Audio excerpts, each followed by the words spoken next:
माओवादीको अभियानमा जानुभयो कि भएन? तिनै चोरसित जान्छौँ नेपालेर जान्न मानिन्छ जान्न। आन्दोलनमा जानुभयो कि भएन? राजा फाल्नेमा पनि जानुभयो? गएनौँ। हामी राजा फाल्नेमा थियौँ र छैनौँ हामी राजा फाल्नेमा। झुकेर पनि रुख सुख यताउता कहीँ गइया थिएन। सूर्यमा त हाल्नु भएको छैन झुकेर? कस्तो सूर्य हाले यो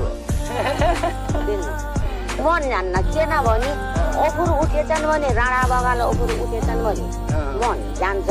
के नजान्न भन्छ भने सन्तानै नाश गरे भएर यो राजामाथि पनि मन जान्न। जान्न राष्ट्र यहाँ छ, राष्ट्र कहाँ गछ गइरहने सोच त राष्ट्र कहाँ छ थाहै छैन। नेपालमा छैन।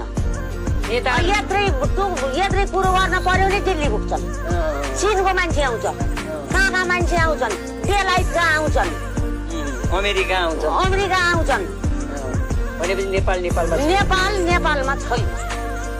पहिले जमानामा त सँगै जमाना मान्छे बिग्रिया हो। जमाना बदलिन्छ भने यता पश्चिमबाट ल्याऊ सूर्य उदाउने गरा पूर्व लगाएर बुन्ने गरा अब मान्छे बिग्रिया कस्तो यो सूर्य पनि उल्टाए के हो मान्छेले? हो यताबाट ल्याउने गरा न सूर्य बिहानमा बल्ल मान्छौँ। अझ गरी धान रोप्न पर्छ किन उही समयमा खेतीपाती भएछ। जमाना राजा पालामा ठिक थियो, उसले अनुशासन थियो, बोल्न पाइन्थेन जे मन लाग्यो। अचलबारी त जे भने पनि नाम काटेर बोलाउँछन् लोग्नेलाई। होइन झन् राजा खाना भन्छन् हेर बराबर त हो नि। छोरो बराबर पो छ। होइन जमाना हाम्रो मामा ससुराको बाजेले जो बिहा गरिदिएको, हाम्रो मामा ससुराको 8 वटी बिहा गरिदिएर कुमारहरूको 8 वटी आफूले ल्याएपछि त 9 वटी। कोही गए कोही मरे, 3 सँगै थिए, कोही बसे।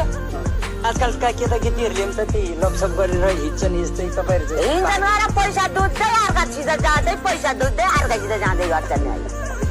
यो माता हाम्रा आस्था गरेर बस्छन् र बसे यो